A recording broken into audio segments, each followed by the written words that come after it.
सदर अस्पताल औरंगाबाद के मॉडल अस्पताल के नए भवन में लगा लिफ्ट एक बार फिर खराब हो गया, जिससे अफरा तफरी का माहौल बना रहा। लगभग 20 मिनट की मशक्कत के बाद लिफ्ट के दरवाजे को खोला गया और लोगों को बाहर निकाला गया।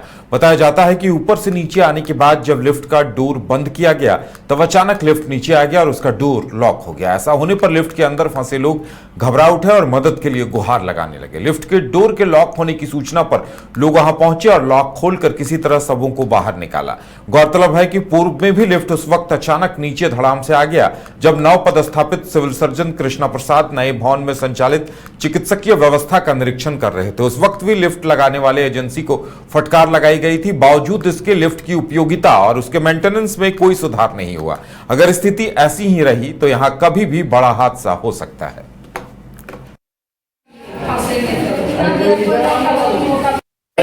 क्या हुआ है जी? लिफ्ट में मतलब फंसा हुआ है एक आदमी और ना ऊपर जा रहा है ना नीचे जा रहा है, लॉक है।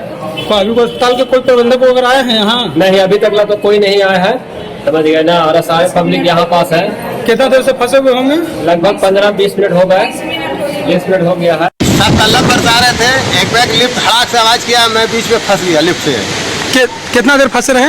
कम से कम 15 से 20 मिनट।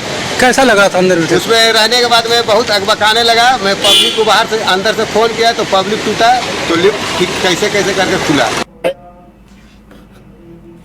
मधुबनी जिले के जयनगर में अपराधियों ने दिन दहाड़े हथियार के बल पर 6 लाख रुपयों की लूट की घटना को अंजाम दिया। घटना के बाद पीड़ित व्यक्ति ने घटना के बारे में जानकारी दी कि रिलायंस स्मार्ट पॉइंट के मैनेजर धर्मेंद्र कुमार से 2 अज्ञात अपराधियों ने नकदी लूट ली। बताया जाता है कि दोनों अपराधी हेलमेट पहने हुए थे और हथियार के बल पर मैनेजर को धमकाकर लगभग 6 लाख रुपए लेकर फरार हो गए। घटना के बाद इलाके में हड़कंप मच गया। घटना की सूचना मिलते ही डीएसपी सदानंद कुमार और जयनगर थाना अध्यक्ष अमित कुमार पुलिस बल के साथ मौके पर पहुंचे और मामले की छानबीन शुरू कर दी। पुलिस आसपास लगे सीसीटीवी कैमरों की फुटेज खंगाल रही है तथा अपराधियों की पहचान और गिरफ्तारी के लिए अभियान चला रही है। पुलिस अधिकारियों ने बताया कि मामले की गंभीरता से जांच की जा रही है और जल्द ही अपराधियों को गिरफ्तार किया जाएगा।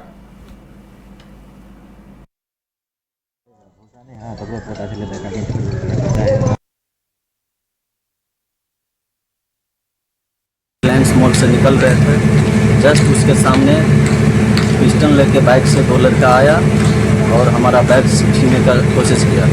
जब बैग नहीं छीनने दिए तो पिस्टल हम पे टांग दिया। जब भी हम उसे छीनना चाहे पिस्टल, वो अकेले उस टाइम लड़ रहा था। फिर बाद में दोनों लड़का आके दोनों छीन लिया। छीन के कैश लेके भाग गया, बस स्टैंड तरफ भाग गया। पिस्टल लहरा था। क्या चीज़ से था वो लोग? बाइक से था, नेपाली प्लेट था, अपाचे रेड कलर का था। कितना पैसा था उसमें? 6 लाख समथिंग था। 3 जगह का पॉइंट का पैसा था। किस किस पॉइंट? अमेजोन का, मेट्रो का और स्मार्ट पॉइंट का। क्या नाम हुआ? धर्मेंद्र कुमार महतो, गाँव घर को। रिलायंस मॉल से निकल रहे थे, जस्ट उसके सामने पिस्टल लेके बाइक से 2 लड़का आया और हमारा बैग छीनने का कोशिश किया। जब बैग नहीं छीनने दी। बेगूसराय से बड़ी खबर है, जहां केंद्रीय मंत्री और सांसद गिरिराज सिंह को 3 हाथ जमीन बयान मामले में अदालत से राहत मिल गई। साल 2019 लोकसभा चुनाव के दौरान दिए गए कथित विवादित बयान से जुड़े केस में उन्होंने एमपी एमएलए कोर्ट में आत्मसमर्पण किया, जिसके बाद अदालत ने उन्हें जमानत दी थी। जमानत मिलने के बाद गिरिराज सिंह ने इसे न्याय की जीत बताया और न्यायपालिका पर भरोसा जताया। वहीं बचाव पक्ष ने पुलिस जांच पर सवाल उठाते हुए आरोप पत्र में खामियों की बात कही। मामले की आगे की सुनवाई जारी रहेगी।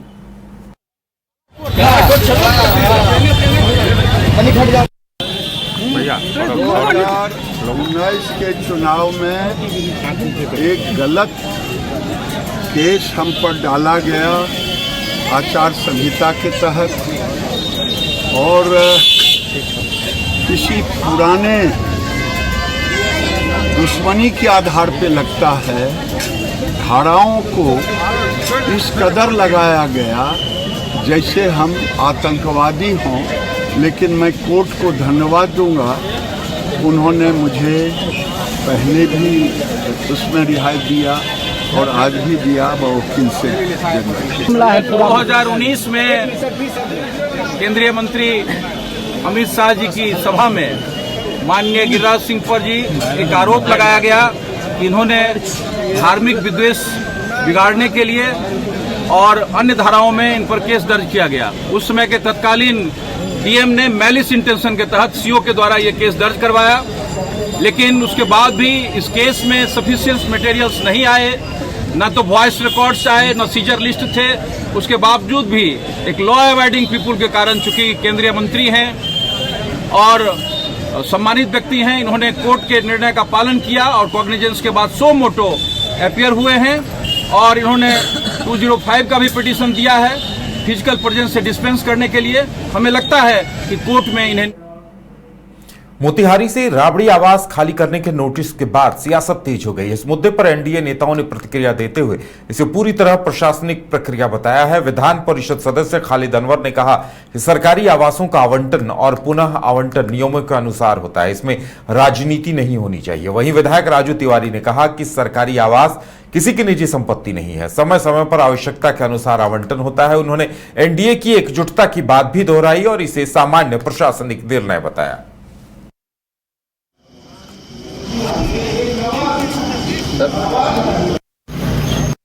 नहीं, देखिए, सरकार वो किसी की संपत्ति नहीं, जिसका जो प्रोटोकॉल होता है उस तरह से आवास का बंटवारा होता है। और मान लीजिए ऐसा प्रावधान अगर कहीं है पूर्व मुख्यमंत्री के बारे में, चाहे नेता प्रतिपक्ष को, तो उनके उस लायक का उनको जगह दिया जाता है, उस प्रोटोकॉल के तहत जगह दिया जाता है और किसी को इसमें व्यक्तिगत नहीं द्वेष रखा है। भाई सरकार, वो लोग भी तो 15 साल सरकार चलाए हैं, वो लोग भी तो इस प्रक्रिया से गुजरे हैं, प्रक्रिया किए हैं।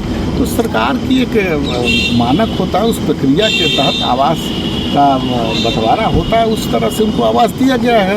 अब देखिए, हमेशा लाइफ टाइम के लिए वो किसी के लिए जगह थोड़ी ना होता है, लेकिन कुछ लोग अगर ये समझ रहे हैं कि मेरा ये जन्मजात है, तो जन्मजात नहीं है। भाई सरकारी बिल्डिंग है, सरकार वो सुविधा उस मानक पद के लिए दिया जाता है, उस प्रक्रिया के तहत दिया जा रहा है। विधायक मंत्री का जो आवास, देखिए, राष्ट्रीय जनता दल का जो डीएनए है उसमें कानून का पालन नहीं। राष्ट्रीय जनता दल के लोग ये समझते हैं कि जो हम करें वही कानून है, वही संविधान है।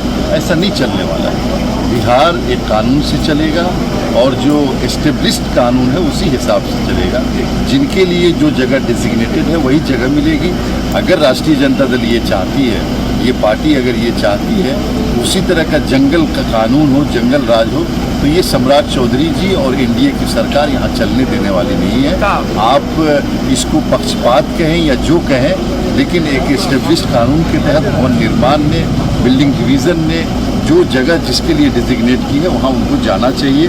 और इस तरह करके खुद राष्ट्रीय जनता दल के लीडर्स अपनी किरकिरी करा रहे हैं।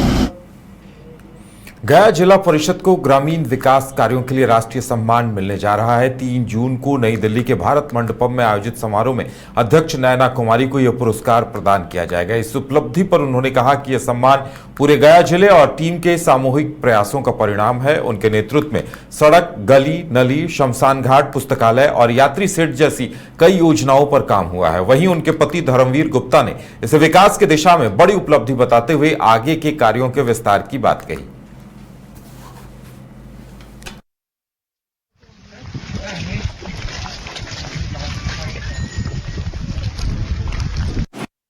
3 जून 2026 को भारत मंडपम नई दिल्ली में आयोजित राष्ट्रीय पंचायत पुरस्कार समारोह में शामिल होने का मौका मिला। ये हमारे लिए पूरे गया जिला का सम्मान का विषय है। यह सम्मान किसी एक व्यक्ति का ही नहीं बल्कि गया जिले की जनता, जिला परिषद के सभी सम्मानित सदस्यों, पदाधिकारियों एवं कर्मियों के सामूहिक प्रयास का परिणाम है।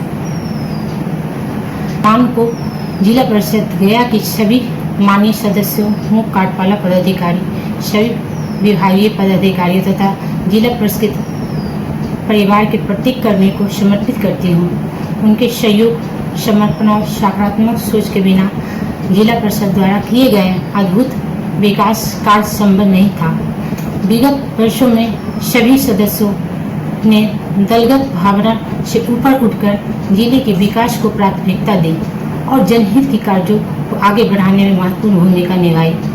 गया जिला परिषद ने ग्रामीण सड़क निर्माण, नली गली का निर्माण, पेयजल व्यवस्था, शिक्षा, स्वास्थ्य, पुराने जर्जर सामुदायिक भवनों का मरम्मती, सैकड़ों पुस्तकालय भवन का निर्माण, सैकड़ों यात्री शेड का निर्माण, सैकड़ों शमशान घाट शब्दागिरी का निर्माण, सैकड़ों हाई मार्च लाइट का अधिष्ठापन, ग्रामीण संपर्क मार्गों का विकास कर आधारभूत संरचनाओं का सुदृढ़ करने के क्षेत्र में उल्लेखनीय कार्य किए हैं। इन योजनाओं का सीधा लाभ आम जनता तक पहुंचा है और ग्रामीण क्षेत्रों में विकास की नई संभावनाएं उत्पन्न हुई हैं। 3 जून 2026 को भारत मंडपम नई दिल्ली में आयोजित